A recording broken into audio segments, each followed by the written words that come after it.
Hi guys, welcome to day 15 of என் வாழ்க்கை தத்துவம். ஸோ இன்றைக்கி நம்ம எந்த டாபிக் பற்றி பேச போகிறோம்னு பார்த்தீங்கன்னா, ஒரு ஸ்டோரி வச்சு போயிடலாம் இதுக்கும். ஸோ இது வந்து ஸ்டோரின்னு சொல்ல முடியாது, ஒரு விதமான ஒரு கோட்ஸ்ன்னு சொல்லலாம். நான் படித்தது இதையும் புக்கில் தான் படித்தேன்.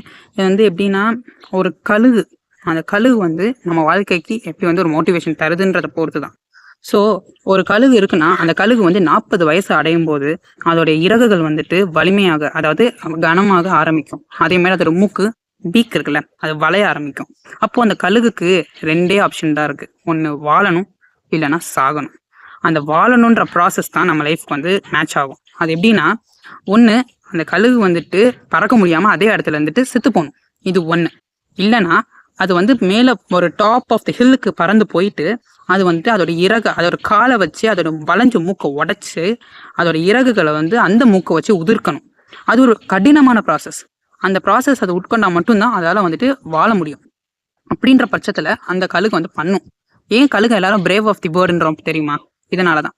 கழுகு அதனால என்ன பண்ணுன்னா, பறந்து ஒரு உச்சிக்கு போய் அது வந்துட்டு அதோட மூக்கை உடைச்சு அதோட இறகுகளை பிச்சு திருப்பி புது இறகுகள் வளர்ந்து அதோட மூக்கு திருப்பியும் நீட்டமாகும். அதோட ரொம்ப கூர்மையாக இருக்கும். இந்த மாதிரி ப்ராசஸ் நம்ம லைஃப்க்கு எப்படி வந்து லிங்க் ஆகுதுன்னு நான் சொல்கிறேன். நம்ம லைஃப்பும் இப்படித்தான். நம்ம எப்படி வந்து எவ்வளோ கஷ்டப்படுறோமோ அதுக்கேற்ற மாதிரி தான் நம்மளோட பலனும் இருக்கும். கஷ்டப்படாமல் எதுவும் கிடைச்சிடாது. கஷ்டப்படாமல் கிடைக்கிறது எதுவும் நிலைக்காது. இது வந்து நம்ம தலைவர் சூப்பர் ஸ்டார் ரஜினி சொன்னது. கஷ்டப்பட்டது எதுவுமே வீண் போகாது நமக்கு. ஓகேயா? அதனால கஷ்டப்படுறோமே, ஏன் இப்படி கடவுளை ஏன் கஷ்டத்தை கொடுக்குறீங்கன்னு நீங்கள் யோசிக்கிறீங்கன்னா அது கிடையாது. கஷ்டம் கொடுக்குறதே அதுலேருந்து நீங்கள் பாடத்தை கற்றுக்கணுன்றதுக்காக தான். அதை மனசில் வச்சுக்கோங்க. நம்ம எமோஷன்ஸ் படி பார்த்தீங்கன்னா எப்பயுமே நம்ம வந்துட்டு எல்லாமே ஈஸியாக கிடச்சிடணும்னு ஆசைப்படுவோம். எல்லாமே ஈஸியாக கிடச்சாலும் அது என்னங்க ஒரு கிக் இருக்குது? அதில் கொஞ்சம் கூட கிக்கே இல்லை. B like a eagle. இந்த கோட்ஸை மனசில் வச்சுக்கோங்க. கஷ்டப்படாமல் எதுவுமே இருக்காது. அதுக்காக தான் புல்லிஸு, டார்கெட்டு, கார்னரு, அப்புறம் லோன்லினஸ்ஸு, இந்த மாதிரி நிறைய ஸ்ட்ரகிள்ஸ் உங்களுக்கு கடவுள் கொடுக்குறாரு. அதை ஃபர்ஸ்ட் ஆஃப் ஆல் புரிஞ்சுக்கோங்க. லைஃப்பில் கஷ்டப்படாமல் எதுவுமே கிடைக்காது கைஸ். ஸோ கஷ்டப்படுவோம், அதனால் ஒன்றும் தப்பு இல்லை. கஷ்டப்படுறது நம்மளோட வாழ்க்கைக்கு தான் நல்லது. அதனால் அதை மனசில் வச்சுக்கலாம். அதுபடியே நம்ம வந்துட்டு ஜெயிச்சு காட்டலாம். Okay?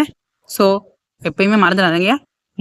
Start of the code வந்து என்னென்னா, be like a eagle. Okay? கழுகின் பார்வை கூர்மையானது, கழுகின் இறகுகளோ மிகவும் வலிமையானது, கழுகின் மூக்கு மிகவும் கூர்மையானது. அதை மனசில் வச்சுக்கோங்க. Meet you all on the next day. Bye.